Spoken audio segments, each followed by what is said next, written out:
On se retrouve donc sur la suite du tutoriel de retouche photo pour le site 3pas Live. Ceux qui ont suivi l'épisode précédent, ils ont pu apprendre comment retoucher le visage sans abîmer la texture de la peau grâce à l'outil correcteur. L'outil correcteur qu'on retrouve ici et qui nous permet de pouvoir enlever les impuretés du visage sans déstructurer la peau, sans la lisser. Et pour cela, on l'a fait avec un simple calque, l'outil correcteur. Et par exemple, sur le visage, on peut voir le avant et après. Avant, après. Donc c'est un outil qui fonctionne super bien, qui permet de faire de la retouche très précise et très professionnelle. Même sur la jambe, il y avait un petit cheveu et un petit bouton que j'ai retiré et on n'en voit plus du tout la trace. Donc maintenant, l'étape qui suit dans ma façon de retoucher les photos, ça va être de faire ce qu'on appelle le local dodge and burn. Alors, cette technique, elle va me servir à enlever, on va dire, ou du moins à aplatir les différentes zones d'ombre et de lumière de la peau. Parce que, par exemple, là, vous voyez l'image, elle est en couleur, on ne voit pas tout de suite les différences, les différents tons de la peau, on ne peut pas trop bien voir là où il y a un peu plus d'ombre que de lumière, on ne voit pas les différentes taches. Alors maintenant que je suis habitué, je vais pouvoir par exemple qu'ici, c'est un peu plus sombre que par exemple ici. Pareil, cette zone-là, elle est beaucoup plus sombre. Et ce qu'on va faire maintenant, ça va être de pouvoir aplatir un peu tout ça, de pouvoir uniformiser le visage pour avoir quelque chose de très agréable à regarder. Et pour ce faire, on va travailler avec des courbes. Donc, c'est pour le local dodge and burn et on voit ça tout de suite. La technique avec les courbes, elle est assez simple. On va commencer par faire réglage, courbe, et on va renommer cette courbe burn. Sur les courbes, si vous ne connaissez pas encore ce genre de calque, vous avez entre guillemets deux parties à bien prendre en compte. On est en RVB. Bien sûr, vous pouvez travailler sur les rouges, sur les verts, sur les bleus ou sur les RVB qui font travailler un peu sur tout. Cette partie-là de la courbe, elle va gérer les ombres. Cette partie-là va gérer les lumières. Donc par exemple, si je veux assombrir mon image, je prends par exemple ici, qui serait donc les mid-tones, et je baisse. Vous voyez que ça a totalement assombri l'image. Pareil, si je prends sur la partie haute et que je lève, vous pouvez voir que ça rajoute énormément de lumière et même ça crame les blancs sur mon image. Voilà. Donc burn, c'est ce qui va en fait assombrir. Burn, on va rajouter des contrastes, on va rajouter des noirs dans l'image. Donc pour ce faire, je vais prendre ici à peu près et je vais aller vers le bas. Et comme ça, je vais me mettre à peu près ici. Voilà, ça a très contrasté mon image, ça l'a vachement assombri. Je vais faire CTRL-I pour inverser le masque. Alors bien sûr, je sélectionne mon masque ici et je fais CTRL-I. Le masque est passé en noir, donc l'effet sera appliqué seulement si je peins avec un pinceau blanc, qu'on va voir juste après. Maintenant, je fais la même chose, je recrée un nouveau calque, courbe, et ce coup-ci, je vais prendre les parties de la haute lumière et je vais les monter. D'ailleurs, je vais même plutôt aller au niveau du centre, comme ça, et je vais monter ici. Et de la même façon, je fais maintenant CTRL-I et j'ai inversé mon masque. Pour le burn, on va revenir un peu dessus et je vais reprendre ici, je vais même plutôt le mettre comme ça. Voilà. Maintenant, je sélectionne mes deux calques. Je fais CTRL-G pour les grouper. Et là, vous pouvez voir, si je m'amuse à cacher et à remettre, on ne voit absolument aucune différence. C'est normal puisque j'ai inversé les masques, donc les masques ne seront relevés, l'effet des masques ne sera relevé que quand je vais commencer à peindre avec un pinceau blanc sur mon image. Maintenant, pour travailler sur le local dodge and burn, il me faut une dernière chose. On va dire, il me faut un témoin, c'est ce que je vais appeler un témoin. Et pour ce faire, je vais faire réglage, je vais aller dans vibrance, je vais baisser la saturation, donc ça met mon image en noir et blanc, et je vais refaire une nouvelle courbe, et là je vais mettre un peu plus de contraste, donc je redescends les contrastes, et vers le centre de mon image, donc vers les mid-tones, donc les tons moyens, je vais faire un espèce de petit S, comme ça, en baissant encore un peu plus. Voilà. Je vais prendre de nouveau les deux calques et CTRL G. Et celui-là, je vais l'appeler par exemple témoin. Et le premier groupe qu'on a créé, je vais l'appeler local db, dodge and burn. Voilà, mon image est prête à travailler. Qu'est-ce que je vais faire maintenant? Je vais aller dans mon groupe local dodge and burn. Ici d'ailleurs, on l'a laissé courbe 1, on va l'appeler dodge. Donc dodge, c'est quand on rajoute des lumières. Et en attendant sur mon calque dodge, je vais prendre un pinceau, l'outil pinceau. Je vais appuyer sur ces deux carrés noir et blanc pour passer le carré en blanc, le carré en noir, pardon, le carré en noir, le carré en blanc. Je vais inverser pour prendre ma peinture blanche. Pourquoi? Parce que je suis sur un calque noir et là je vais vouloir relever l'effet du calque. Je vais laisser l'opacité à 100. Je vais mettre le flux à 1%. Je vais zoomer dans mon image.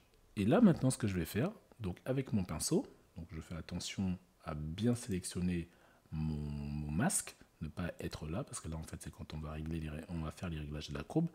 Je sélectionne mon masque, et maintenant avec un pinceau, donc flux 1%, dureté à 0, alors pour faire apparaître cette petite fenêtre, vous faites un clic droit sur votre souris, et vous faites apparaître la fenêtre de réglage de votre pinceau.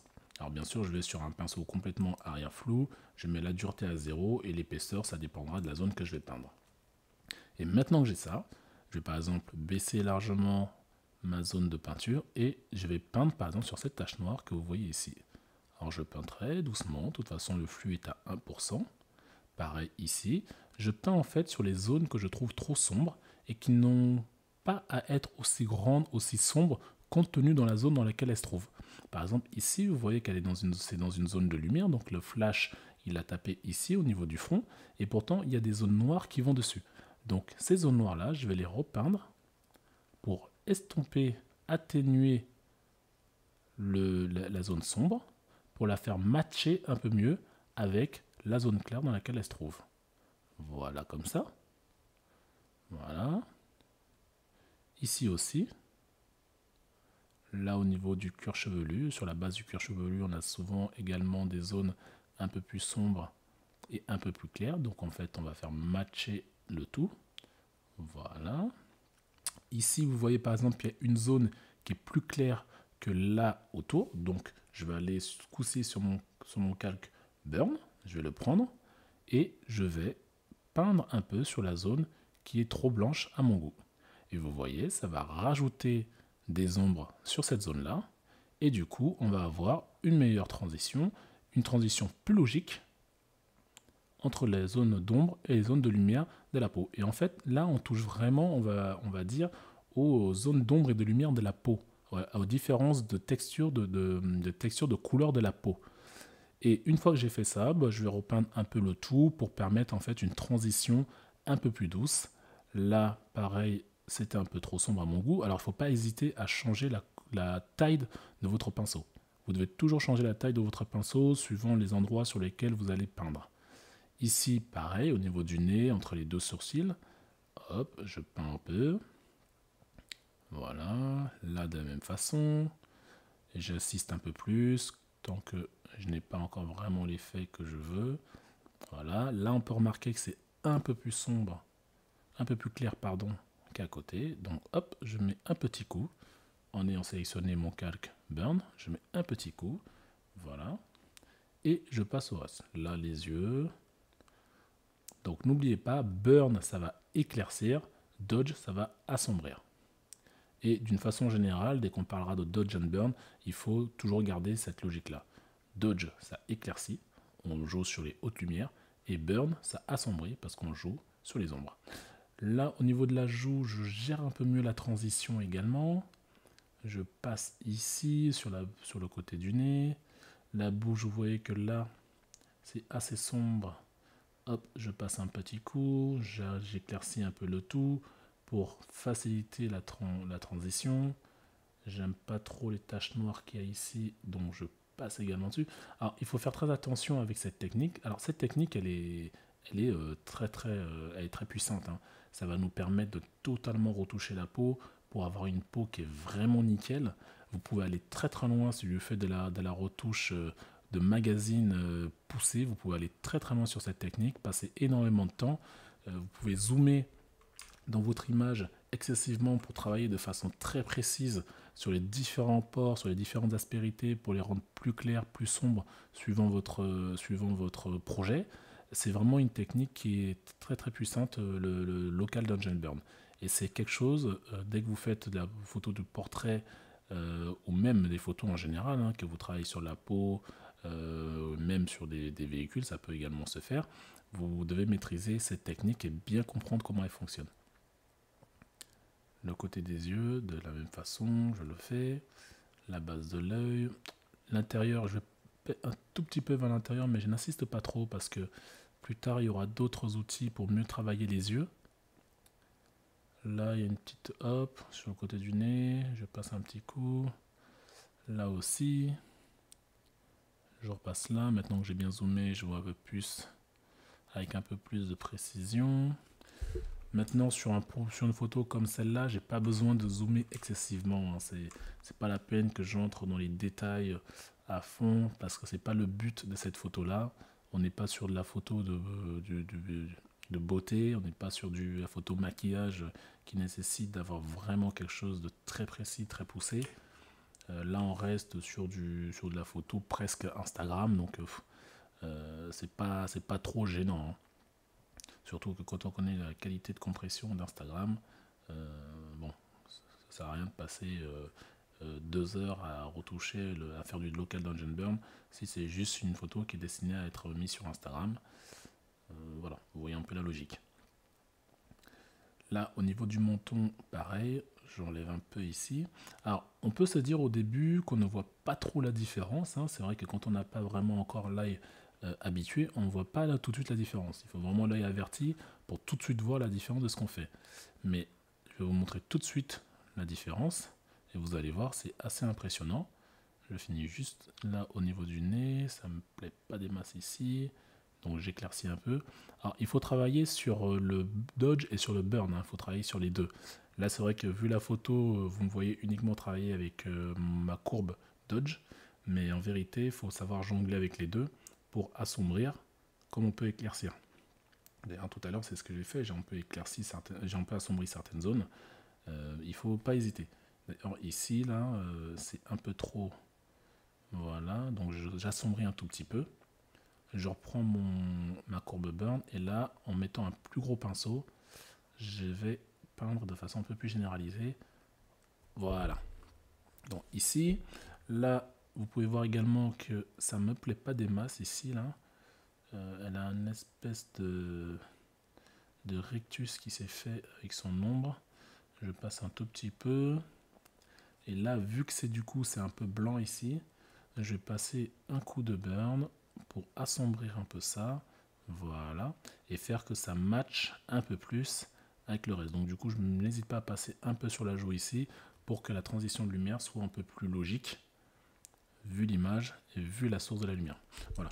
Donc là, par exemple, sur le visage, si je dézoome un peu et que je fais le avant, après, là, vous voyez à quel point il y a eu un gros changement. Avant, après. Maintenant, je peux dézoomer un peu plus. Et là, je vais faire les parties un peu plus générales. Le cou, il y a des petits stries.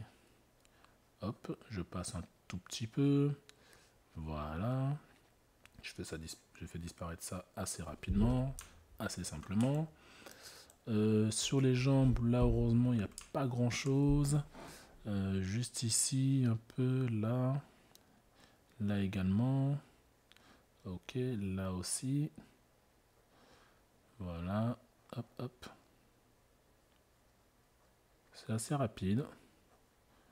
La photo, c'est assez rapide. C'est pour ça aussi que des fois, le maquillage, quand vous avez la chance d'avoir une maquilleuse sur votre shooting, ça peut également vous permettre de sauver pas mal de temps lors de la retouche, et en l'occurrence sur le local Dungeon Burn.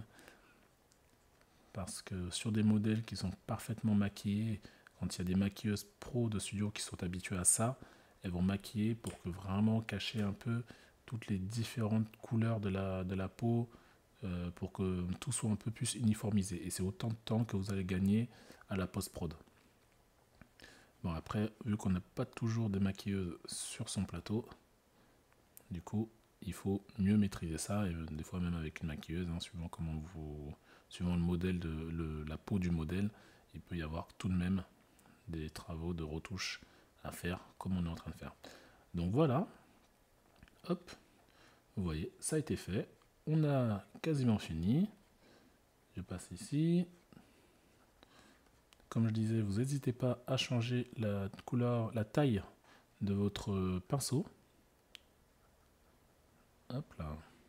Et je prends mon burn pour faire ici au niveau des cuisses. Voilà.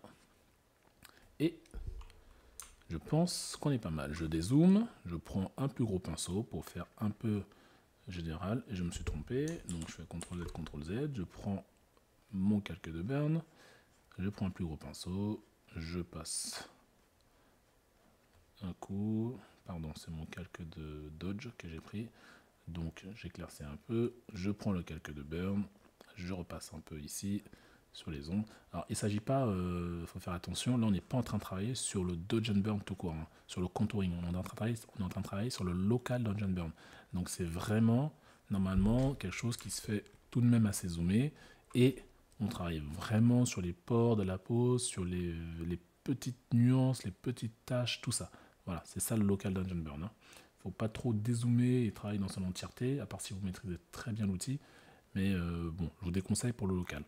Là, je passe un petit coup de burn pour assombrir un peu cette zone-là, qui s'avère être un peu trop claire. Et voilà, là on a fini. Donc, si vous regardez le avant, après, avant, après. Maintenant qu'on a fini ça, on peut enlever le calque témoin. Et du coup, vous voyez ce que ça donne maintenant. Voilà, je vous invite à performer cette technique et vous verrez que vous allez atteindre des résultats qui sont vraiment exceptionnels. Et on se retrouve très vite sur 3 pas live pour la prochaine étape. Au revoir.